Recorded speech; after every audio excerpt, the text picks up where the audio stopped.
And so I'm going to get us rolling. I'm going to breeze through a PowerPoint really quickly, and then we're going to open up for public testimony. So I want to welcome everybody here.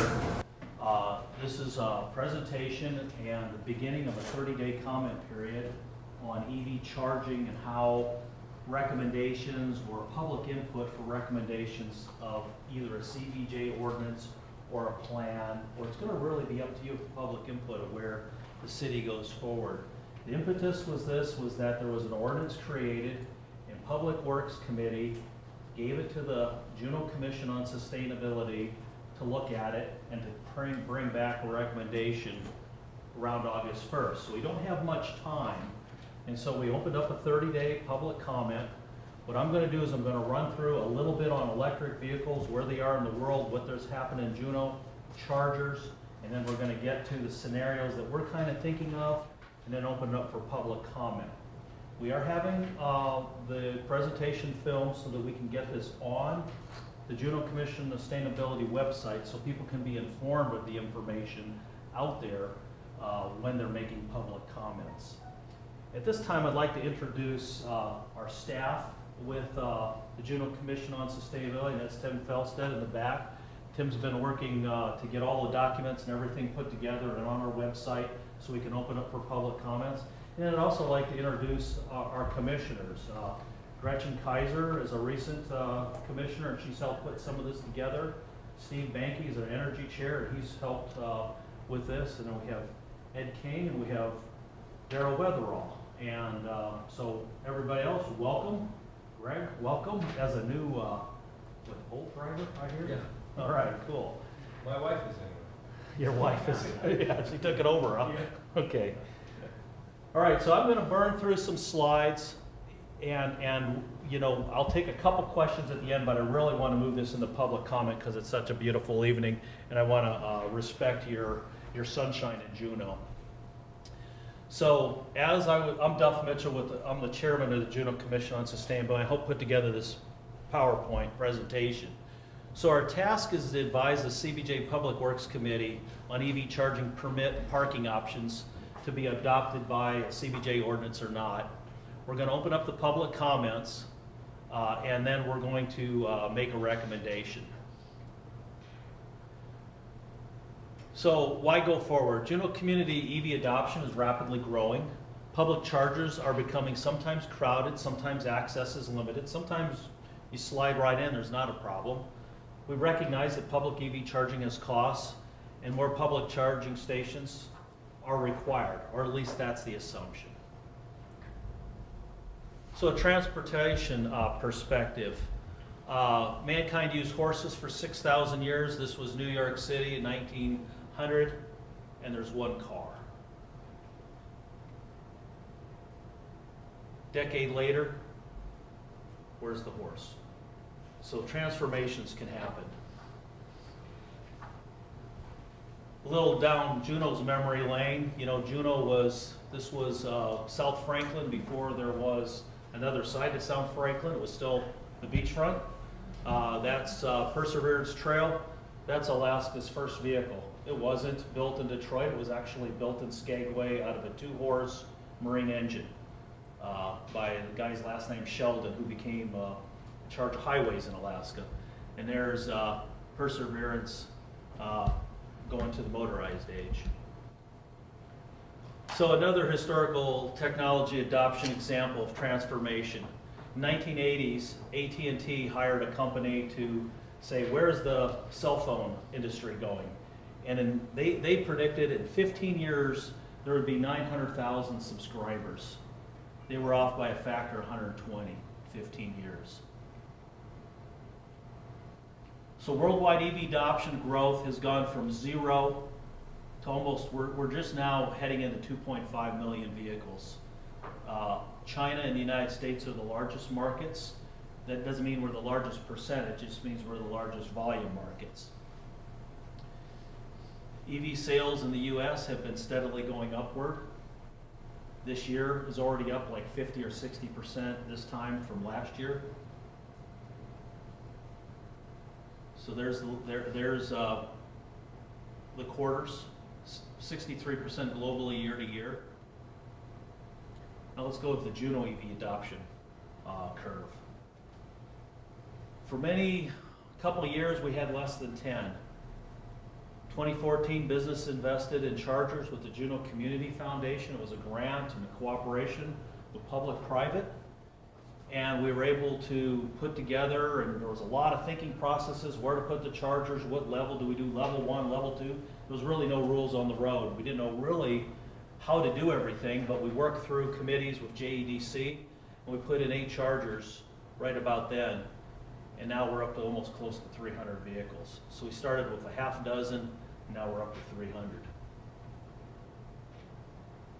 So this is an S-curve of consumer adoption. This is well studied of how products or how trends work.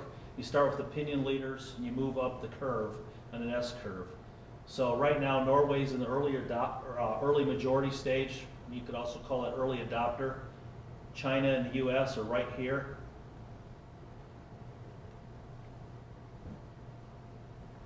So where's it going? Expected EV demand. By Bloomberg, they're figuring that in 2030, 24% of all the new sales of electric vehicles will be electric. 2040, it's going to be over 50%. The thing with these projections, so far for electric vehicles, they've been wrong.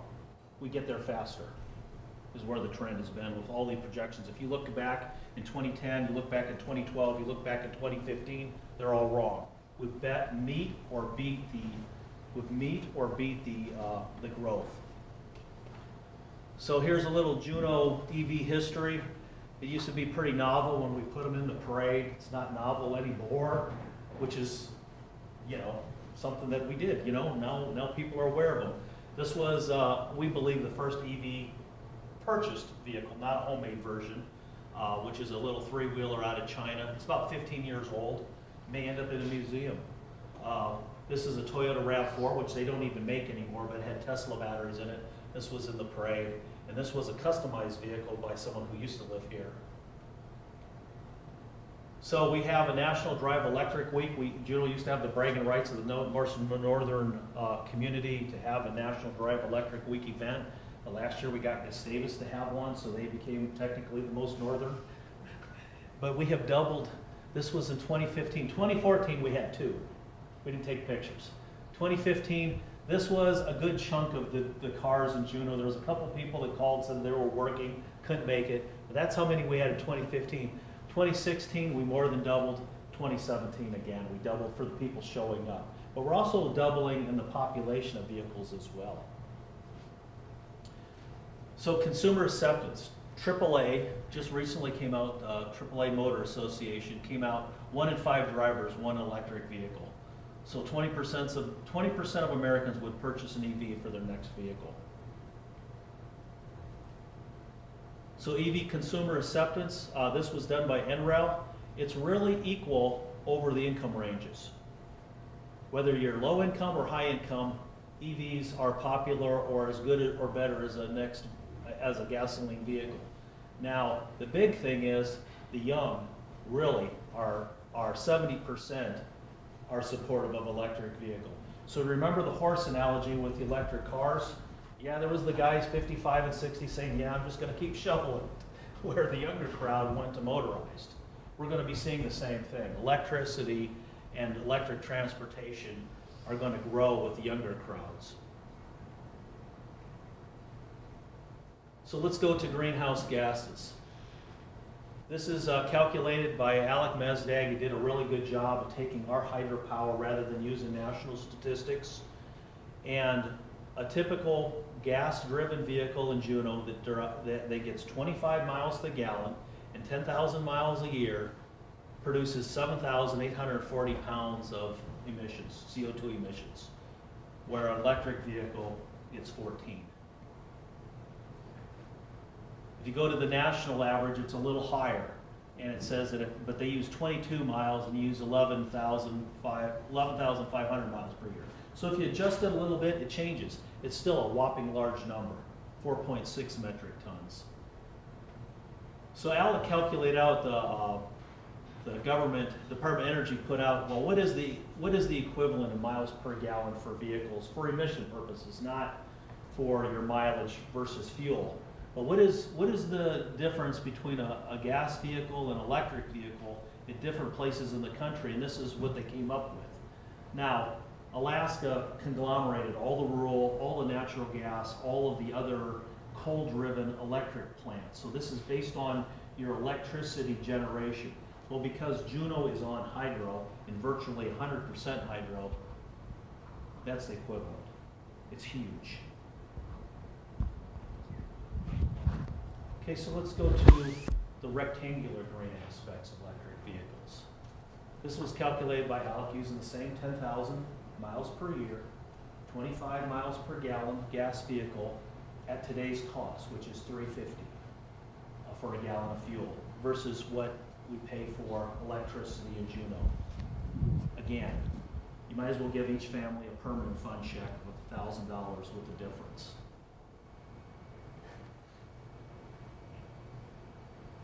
So here's another aspect of electric vehicles and why they're popular. We have 2,000 moving parts in a gas vehicle. We have less than 18 in a Tesla. The maintenance just drops.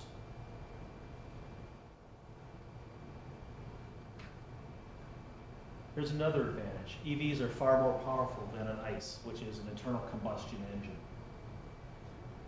So a Tesla 990D, and now they have 100Ds, accelerates faster than $1 million gas supercars.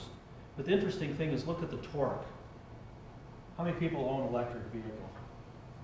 You all know what happens when you hit a red light and you go, we punch gas. You go to 55 like that, and you watch everybody else just lugging and chugging, lugging and chugging.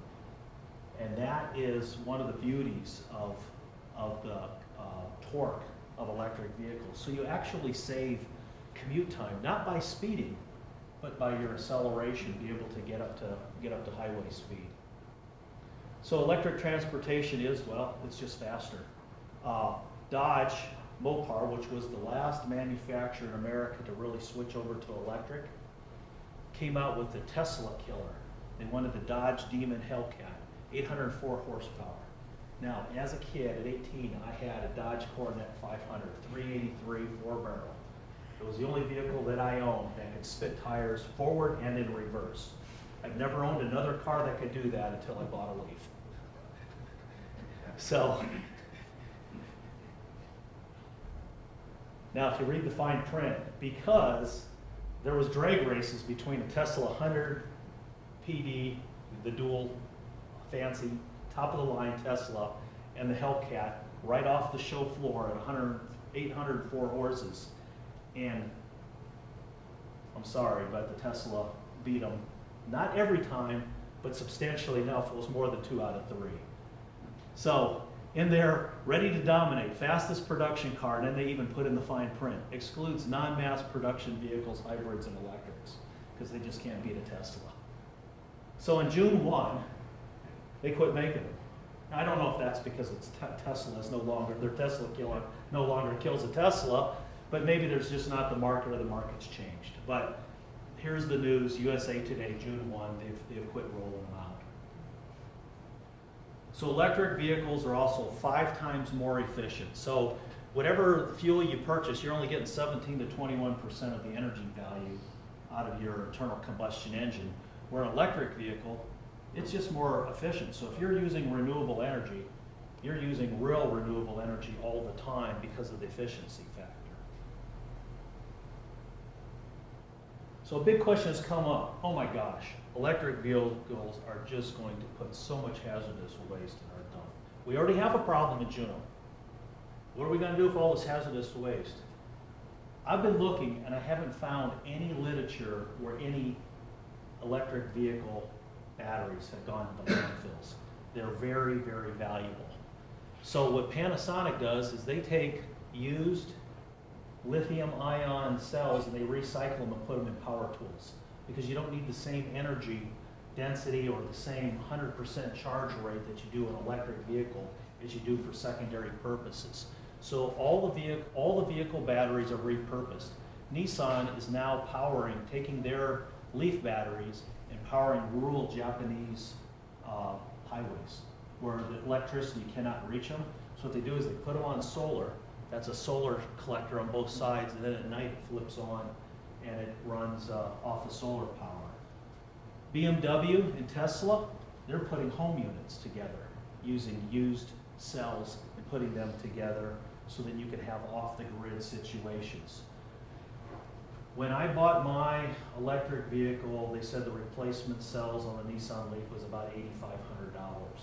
They're down now to $2,500, and many of them are remanufactured. So there is no stuff going to the landfill, and the batteries can be recycled, repurposed, and that's where the economics are, where they're going. So what is the future? Follow the money. Here's the 2018 growing EV model selection. Runs the gamut of costs. Volkswagen e-Golf, we have one in Juneau. Bill Leidy bought one, and it's actually a very nice vehicle. And so we have a lot of them running from the smart EDs, which Bootlegger Security has one, and there's another one in town. We have a Kia Soul in town. We have a Honda Ioniq, or Clarity, I'm sorry. We have a Honda Clarity in town. So we already have these vehicles in Juneau, and this is what's available in 2018. And more options are coming. So where's the future options growing? The Bollinger B1, which looks like a Land Rover, that's coming out next year. It's priced at about $60,000. They've already got many orders for it. This is built in New York. It can go from 9 inches, 20 inches up, and can almost climb walls. You can run power tools off of these trucks. So here's a workhorse. This is about $47,500, and it's available now for fleets, but will be available to the market next year. And then here's a Tesla pickup truck, a Volkswagen SUV. This is an Atlas. This is a Ford, and there's another, I think, Ford hatchback SUV. And these are 2019, 2019 to 2020 that they're rolling out. That's in addition to all that you've read about Volvos and everything else. So everybody is coming online. So follow the money again. What's going on with the big automobiles? GM, 20 new electric vehicles by 2023. This was announced June 12th. January 14th, Ford plans $11 billion investment, 40 electric vehicles by 2022. Fiat Chrysler, remember that date they quit making the Hellcats? June 1, the very following day they make this announcement. Chrysler will launch 30 EVs and hybrids by 2022. That didn't come unnoticed with me that they, one day after they quit making the Hellcat Tesla killer, they too joined the EV crowd. So Nissan has been at the forefront of electric vehicles. They have an electric vehicle van, which I wish they would sell in the United States, that's based on the Leaf frame. But they plan on selling 1 million vehicles annually by 2022. And VW is going to build all electric versions on all models by 2030, and they are going to be very aggressive. So global car makers are going to invest at least $90 billion in electric vehicles that is currently planned right now. That's $90 billion. So where are we going to get all the batteries? Well, instead of using fossil fuel, electric vehicles use batteries, and those batteries have to be produced. The black is what our current world production is, and the green is what is planned. This is the gigafactory of Tesla once it's in production. There will be like 12 gigafactories already planned in the world, similar sized. So China is investing very heavily in the lithium-ion battery production, and this is theirs. LG is Korean, then you got Tesla, and then many of these others are, there's a Japanese, but the rest of them are pretty much either Chinese or German.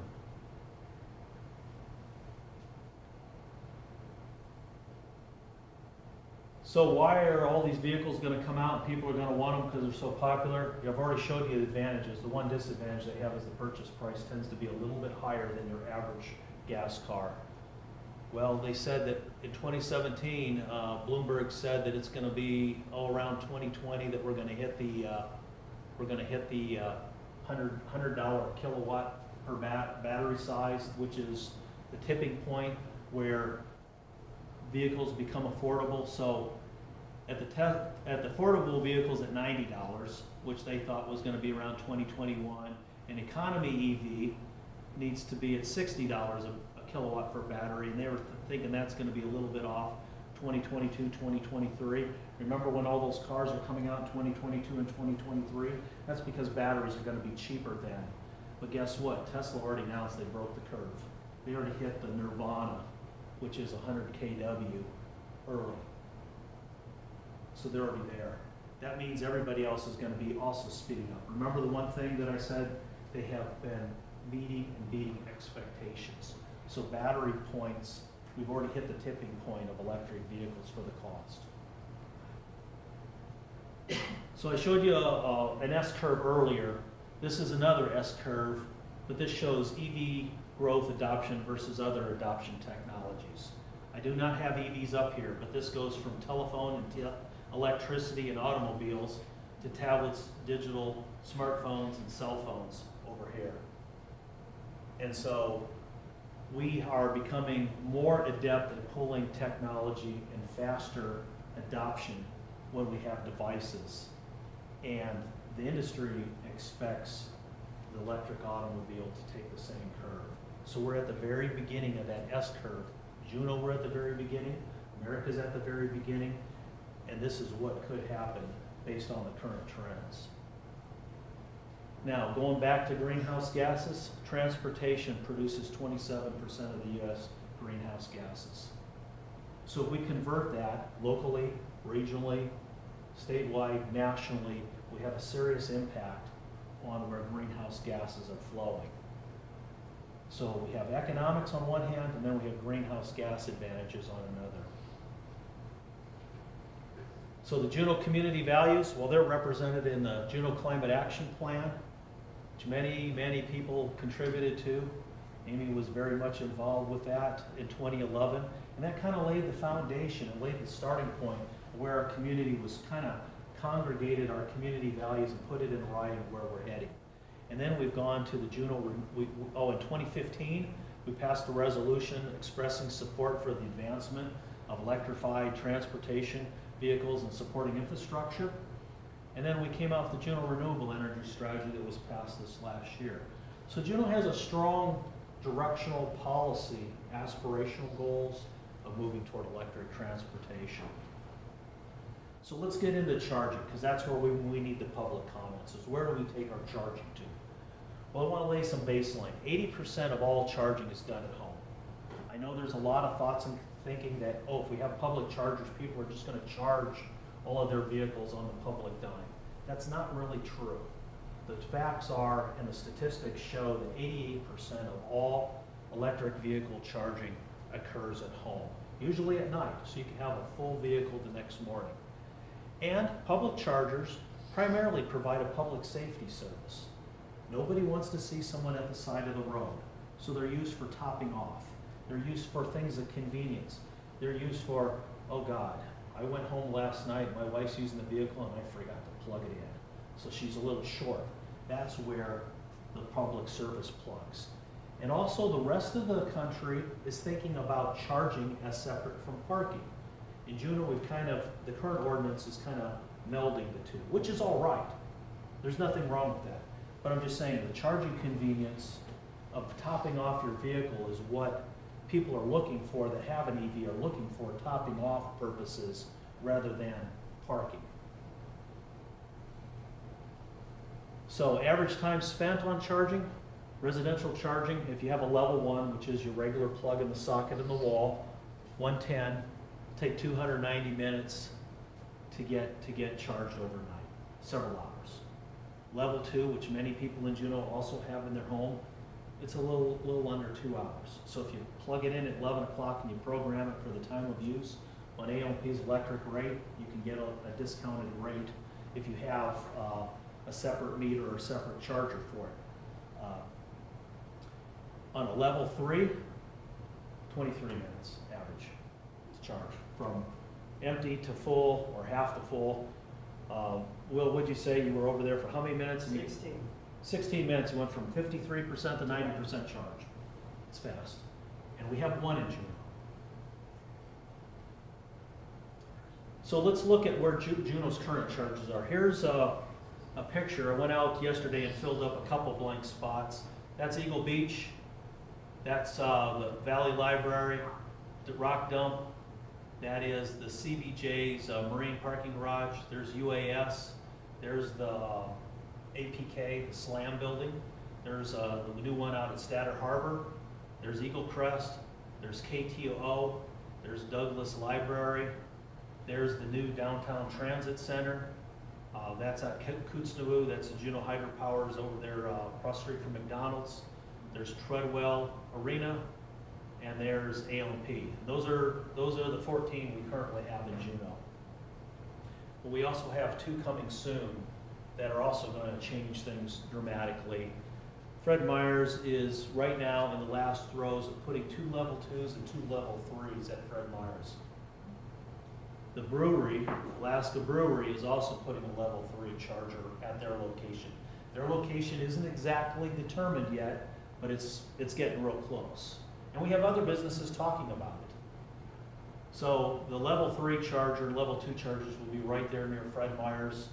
Right now, it may be on the back side. You may have to come in from Commercial Drive to get to the EV charger of Brewery. They're still working out.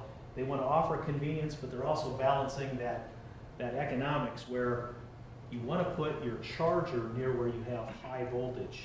And so sometimes the most ideal place is to move it out to the middle of the parking lot, but you could run $50,000 just in your conduit. And so it's much smarter to put it closer to a wall somewhere where you can run the power to. So that's a consideration. So some people say, well, why did this charger end up here in the Marine Parking Garage? Or why did this charger end up here? Well, usually that's due to the cost of running the conduit and running the power to the charger, which is in many times more expensive than the charger itself. So CBJ chargers are 6 in Juneau, and other are 10, with you include the 2 private chargers coming up. And so chargers and parking, how do others handle this issue? So what the JCOS did is we kind of researched what do other communities and other entities do with charging. So we wanted to compare the contrast of parking and charging. Some mix them, some don't. Some provide, like the city of Los Angeles, exempt from parking fees. You have electric vehicle, you don't pay any parking. And you have preferential parking locations. You pay for your charger, and I believe their chargers are done by a private enterprise, so there is no discount on the charging. At University of Santa Barbara, the permit programs are based on battery size. This is the most complicated one I could find. And the Nissan Leaf pays $45 a month, and the Tesla pays $105 a month based on your battery size. They provide preferential only EV parking with access to the charging, and the non-EV permits are $2 an hour for charging on campus if you don't have a permit. Colorado State University, the charging is free with a valid permit, and the EV parking permit is $0, where a regular gas vehicle could pay anywhere from $500 to $2,500 annually for a school year. Notre Dame, they charge you $25 annually, and EVs receive preferred parking, and the charging is included with your $25 annual fee. Santa Monica, EV vehicles park for free at all city-owned lots and receive free 2-hour parking at any meters. Clemson, they have a $25 permit that's in addition to all parking, and that includes your charging for annually. And then if you're over, if you charge for more than 4 hours, you need to pay $1 more an hour. So Sacramento, they give you 50% off all parking fees, and they have some really expensive parking garages and so they don't give you anything on the charging, but you get cheap parking. UCLA, chargers are free with a valid parking permit, unlimited charging time for level 1. And then the city of Aspen, they have regular parking fees apply, so you pay the regular parking fees, but your charging is free for all city-owned level 2 and 3 chargers. So Juneau's kind of like a mix in between. We're really charging for parking, and then the charging is free, and I just wanted to show the compare and contrast with other communities. This is the Atlanta airport. Again, they charge for parking, similar to Juneau. You pay the parking fee, but then you charge your car for free. You pay the same price for parking. So what's the Juneau EV situation today? Juneau is a nationally recognized high EV adoption community. Juneau has experienced rapid EV adoption growth and continual increases. Juneau charging stations have been initiated and mostly paid for by the non-CBJ sector and grant support for EV charging. Juneau has roughly equal mix of public-private managed charging stations.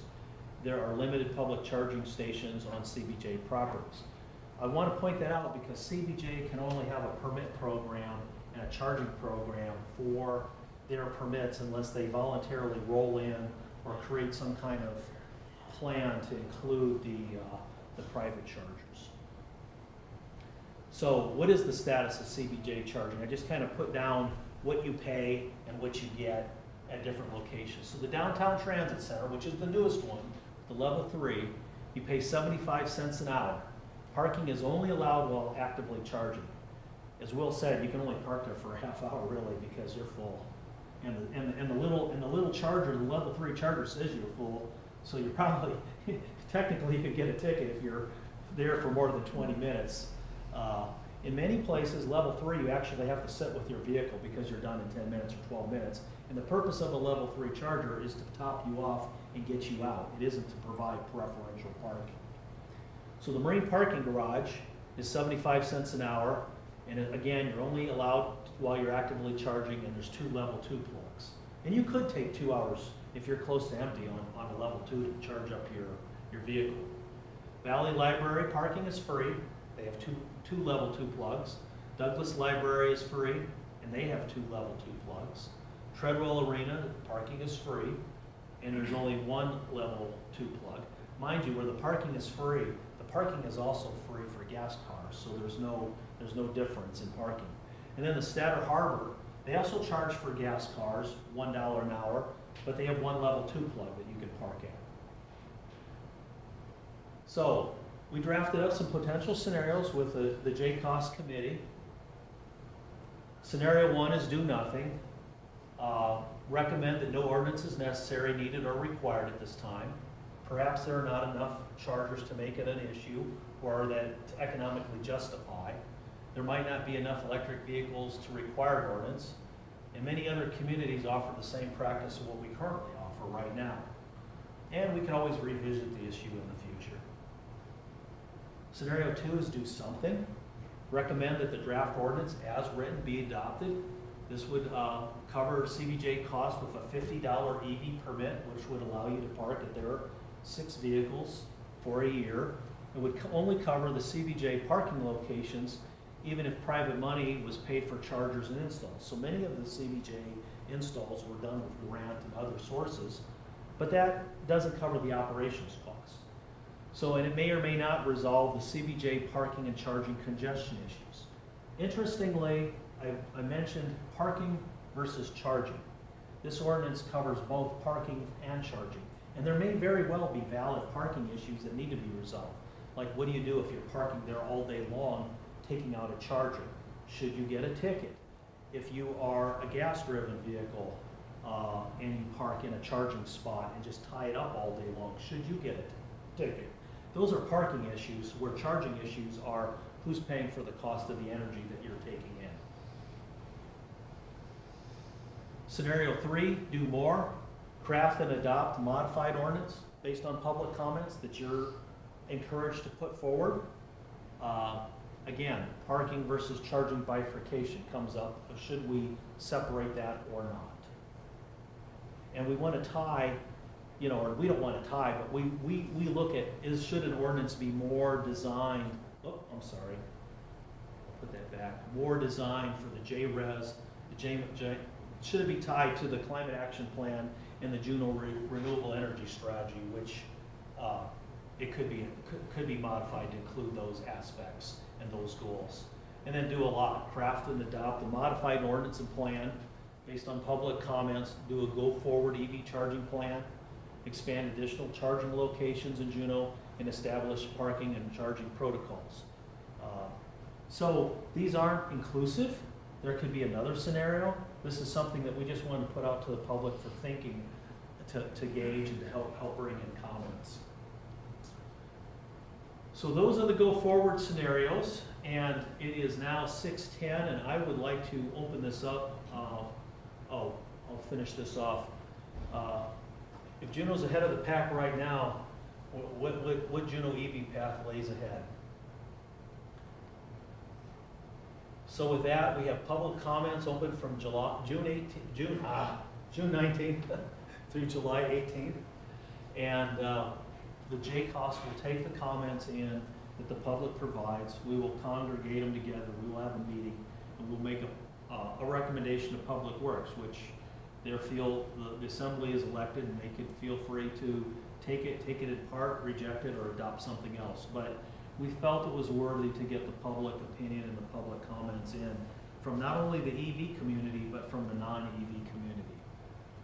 So with that, we wanted to provide a baseline of information where electric vehicles are going, not only in the world, but in locally, where our chargers are.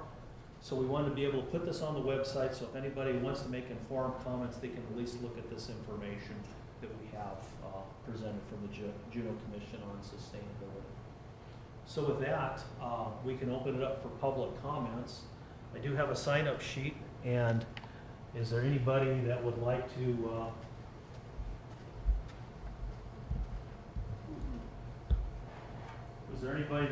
make public comments at this time? Okay, Margo would like to make comments. Margo, if I could ask you to come up here and speak into the mic, only because we're filming it, and it might Sure. get better captured on film.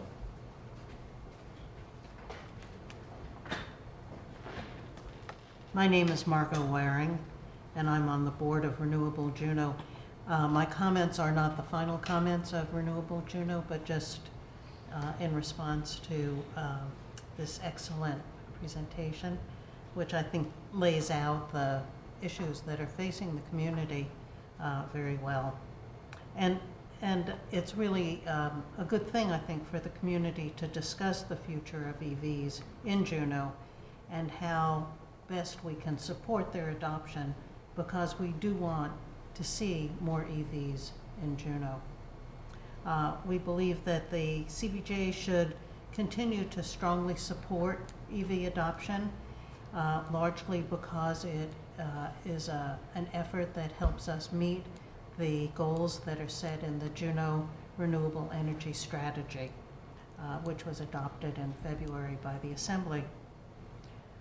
The transportation goals there are very clear, and EV adoption is one of the major ways of meeting those goals. CBJ has successfully partnered, and I think Duff mentioned this, with a wide range of private and public groups who installed the first round of chargers. They are publicly available. I think it's important to remember, as was pointed out, most EV charging is done at home, but EV owners, particularly those who are far from out of town or out the road or out North Douglas, need some assurance when they're running errands that if the weather is cold and they haven't calculated well, that they're not going to be sitting on the side of the road wondering what they should do. These public-private partnerships are a really good start at getting chargers distributed around the community and providing that kind of what's basically emergency backup for most people, because they're really doing their charging at home. The next challenge, as the numbers of electric vehicles grow, is access to chargers. And I think most people who have an EV know that there are times that we find that you really need one and there's no place that is free to plug in. And so that means that we need to work together to support those public and private investments that will make publicly available chargers truly available to people. And that's going to take planning. The proposal to charge a $50 fee for the use of CBJ chargers really seemed to come out of nowhere, and it doesn't seem to be tied to problem solving or to addressing the policies in the JRES that was adopted by the Assembly. One example of a way in which that could happen would be that an annual fee be a way to set up a fund for infrastructure development for EVs, and that's just one, I'm sure, of many other ways that if there is a fee, it could be structured to be part of the development of an infrastructure system. Juneau could support a fee for public chargers if it were clearly tied to the policies and the goals that have already been identified, and part of some kind of a comprehensive package that coordinates private and public infrastructure the way our system has already been working. It just doesn't make sense for CBJ to go on its own and develop a fee structure and a plan without working with other components of the community. A bigger picture of EV adoption and charging should be painted, and that should be painted in a plan. So, thank you.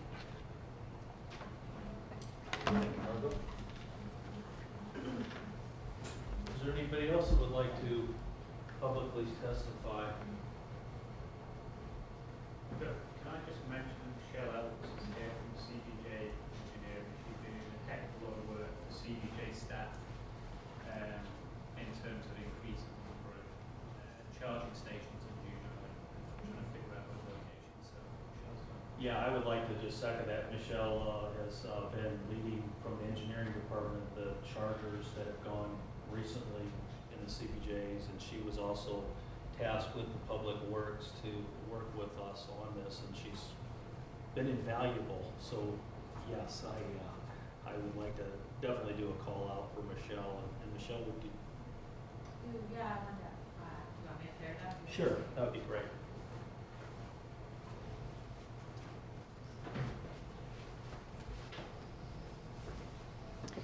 My name is Michelle Elfers. I'm staff with the engineering department with CBJ, and I just wanted to provide some context of information about this question we have on how to move forward with a charging program in the city, and specifically if we do it for CBJ chargers.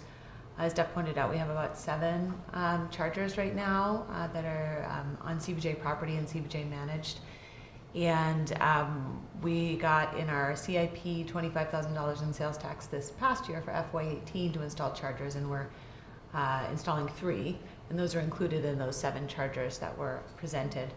In our FY19 budget, we have $25,000 more to install more chargers. So we've gone through quite a public process on prioritizing where those chargers should be and taken input, and that's how we're moving through deciding where to install those. And I just want to give a little information about cost to the city for operating the chargers. We've been getting sales tax for installation, but there are operational costs, and I think part of that is where this idea of a permit came from. There's power costs, there's maintenance costs if there's damage, and then if we do want to continue a program of installing new chargers, there could be, there's costs to installing new chargers. So we don't have very good numbers on the cost for power for operation. We've estimated through looking at some of the data we have on some of the private and public chargers in town that it's about $600 a year for a level 2 charger, we think, and about $5,000 for a level 3 charger at the DTC, at Downtown Transit Center. As we get more chargers and more usage, we'll keep watching that. And we haven't had many maintenance issues on the chargers yet. We've had a few. We've had a cord run over that had to be replaced recently in Marine Parking Garage. The plug on the charger got damaged. So we've had a few things. The way the work is being done right now is wherever the charger is installed, the department that manages that, that cost comes out of their budget. So right now at the Marine Parking Garage, Parks and Recreation is paying for the operation of that. At the Valley Library, the library is paying for the operation of that. So you understand where I just wanted everyone to understand where the money is coming from now, because it does cost us money. And so I think part of the thinking of how you want to comment and what your goals are is to think about, well, where's the best place to fund these, because they do cost money. And also a lot of my thinking has been in if depending on what your goal is, but if your goal is to expand the charging network and so there's more access and users, and how do we do that? How do we provide a stable, sustainable funding source to be able to do that? So that's all I have. Thank you. Actually, I have a question. if that's Oh okay. yeah. I know that, Michelle, I know that you spent some time. Steve, can you just so because we're videotaping this for people that will come, we'll review it later, so if you could help out. I'll speak loudly.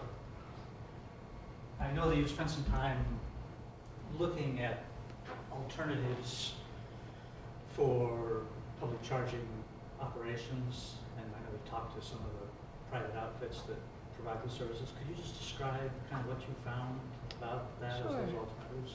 Sure, yeah, and Steve's referring to some meetings we had with the Juneau Electric Vehicle Association group in the past few months, and I did some research on alternatives to this charging permit system as a way to see how we could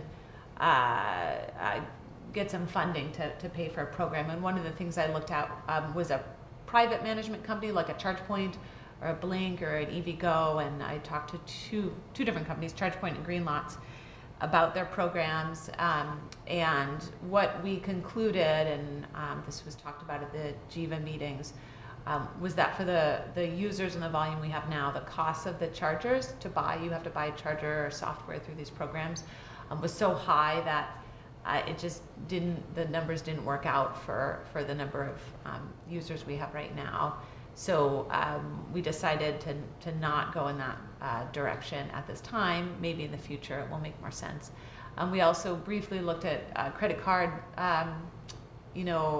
slots on machines. Some of our machines are equipped with that capability. That's also has cost to it in just a credit card company and fees for that, as well as you'd have to wire. I think the biggest cost would be the infrastructure of wiring those chargers. In a lot of locations, we don't have that cellular internet access, so it would be a high cost to do that. Thank you. Thank you, Michelle. I would just like to add one thing that I failed to mention, is that the level 3 chargers that we have in Juneau were donated by EVgo. The Juneau Electric Vehicle Association received 11 chargers, level 3 chargers. They're brand new. The value is between $30,000 and $40,000 a piece. They donated them to Juneau, and so the level 3 charger at the the downtown transit center, the ones you're going to see elsewhere in Juneau, are coming from that donation that due to the Juneau Electric Vehicle Association and a generous donation of EVgo. EVgo was upgrading their chargers, and they decided that Alaska was not one of their markets, and so they were more than happy to make that available to us, and we're blessed to receive that, and we're utilizing that donation. Thank you very much, Michelle, for your insights and perspectives. At this time, is there anyone else who would like to make a public comment? Greg, come right on up.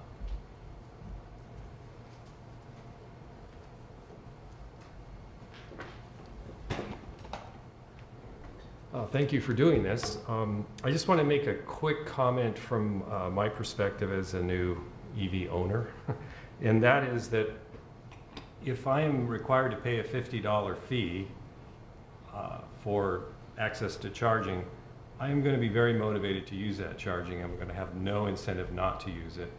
Whereas if I have to pay anything at all to use the charging, I will be more likely to moderate my use to what's needed. I would like to see at least some effort to look at the possibility if it's too expensive or not worth cost recovery for these high-tech solutions like a credit card machine or that sort of thing.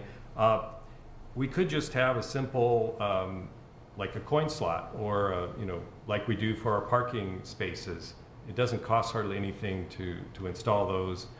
Pretty low maintenance. I suppose someone could break into it, but that would provide even if it was a really low charge, a low fee, it would give people the incentive to move along when they were done, as opposed to the requirement to pay a flat fee, which would encourage people to use it more often, as much as they could, because they feel like, well, I've already paid for it, I might as well get my money's worth. What I see is the economics and the desire for EVs is very clearly made the case. I think it's the wave of the future, especially in Juneau, and we're going to get more and more cars. So right now it's just sort of a novelty. It's kind of like almost like part of a club, but 5 years from now, I think it's going to become maybe not quite mainstream, but pretty close. And we're going to have to kind of design our system around that future. And I think designing it as a novelty, we might end up back at the drawing board pretty fast. So that's my main comment. Other than that, it's an exciting time to be alive, really, as we're watching a revolution. So, thank you. Thank you, Greg. Yeah, and I also want to mention, because Greg is a Bolt owner, a Chevrolet Bolt with a B as in Bravo, not a V as in Victor. But there is Bolt drivers, and there is Bolt drivers in Juneau. But Steve Allwine, the local Chevrolet and Mineral Center, was finally able to get Chevrolet to allow him to get an allotment of bolts, and he sold out. Done. And he's working right now because he has pent-up demand of people in Juneau that would like to purchase them, but he has to get them from another lot, or he has to work with General Motors in order to get them. So right now we see a lot of Leafs, and I think what the presentation shows is that we're going to see a lot more makes and models come down the road. I just wanted to do the plug for Steve because he did a great job of trying to get the bolts in Juneau to be sold. Amy, would you like to speak?